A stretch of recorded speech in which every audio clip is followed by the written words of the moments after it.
आज नाचणी सत्व बनवायचं म्हणून नाचणी, तांदूळ आणि डाळ धुवून इथं उन्हासाठी वाळवायला ठेवलेलं. त्यानंतर ह्या मॅडमांना अंघोळ घालायची म्हणून खिमटी चारून घेतली. खिमटी चारल्यानंतर ह्या मॅडम तर टोपच हातात घेऊन बसल्या, काय माहिती काय विचार होता करायचा. त्यानंतर ह्या खिमटी खाताना यांचा कुठला डान्स इराणी चाललेला काय माहिती, तिलाच माहिती कुठला डान्स करत होती. शेजारच्या गावात ना लग्न होतं, त्यासाठी तिकडं डीजे वाजत होतं, तर ह्या मॅडम इकडं डान्स करत होत्या. तिचं चालले तर म्हणलं चालू दे डान्स. मग मी कपडे धुवाय घेतले. कपडे धुतलेली हिनं बादली उचलून बाहेर आणून ठेवली. नुसतं बाहेरच नाही आणून ठेवली तर हिनं कपडे वाळवायला पण मदत केली.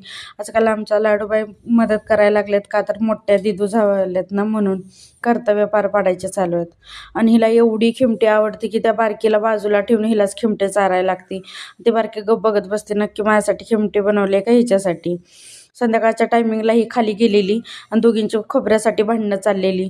बुवानं खोबरं दिलं नाही म्हणून या मॅडमांनी कशी चोरी केली बघा तुम्ही पुढं.